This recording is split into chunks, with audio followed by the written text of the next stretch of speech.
உங்க பேருமா? அபிலாஷா என் பேரு. அபிலாஷா. எங்க இருந்து வரீங்க? நான் பழையசீவரம் காஞ்சிபுரம். காஞ்சிபுரத்துல வரீங்க. அம்பாள் நாணயம் வாங்கி எத்தனை நாள்ல வேண்டுதல் நடத்தி கொடுத்தாங்க? எனக்கு 10 நாள்ல வேண்டுதல் நடத்தி 10 நாள்ல நடத்தி கொடுத்தாங்க. என்ன நடத்தி கொடுத்தாங்க? நான் ரூம் போடுறதுக்கு எனக்கு கேஷ் கிடைக்கல. அந்த டேட்டுக்குள்ள போகணும்னு ஃபிக்ஸ் பண்ணியாச்சு. ஆனா அதை நினைச்சு நான் வீட்டுல வந்து முடிச்சு போட்டு வச்சேன். எனக்கு 10 நாளுக்குள்ள என்னோட வேலையை முடிஞ்சது. கேஷ் எல்லாமே கிடைச்சது. அம்பாள் வந்து வீட்டையும் கட்டி கொடுத்தாங்க, கேஷும் வாங்கி கொடுத்துட்டாங்க. சரி, அம்பாள் நன்றி சொல்லுங்க. இனிமே கோவிலுக்கு வரக்கூடிய தங்க பிள்ளைகளுக்கு மட்டுமே நாணயம், நாணய விளக்கு, அல்வாக்கா இருக்கட்டும். நீங்க கோவிலுக்கு டைரக்டா தான் வரணும்.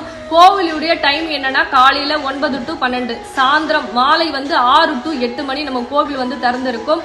கோவிலுடைய லொகேஷன் வேணும்னா மட்டும் இந்த தொலைபேசி மூலியமா தொடர்பு கொண்டு நீங்க கோவில் எங்க இருக்கு அப்படின்னு தெரிஞ்சுக்கலாம். அதே போல பண பிரச்சனை, கடன் பிரச்சனை, உறவு பிரச்சனை, செய்வன பிரச்சனை, எந்த பிரச்சனையாக இருந்தாலும் அம்பாள் 12 நாட்கள்ல நடத்தி கொடுத்துட்டு தான் இருக்காங்க. நீங்க பல சாட்சிகளை பார்த்துட்டு தான் இருக்கீங்க. உங்களுக்கும் அது போல நடக்கணும் அப்படின்னா நம்ம வரம் தரும் வாராய் கோயிலுக்கு தேடி வந்து அம்பாளுடைய பாதத்துல உங்க குறைய சொல்லி நாணயத்தை வாங்கி வழிபாடு செய்யுங்க. சரிங்களா தங்க பிள்ளைகளா? இந்த பதிவு உங்களுக்கு பிடிச்சிருந்தா மற்ற தங்க பிள்ளைகளுக்கு ஷேர் பண்ணுங்க. ரொம்ப சந்தோஷம்.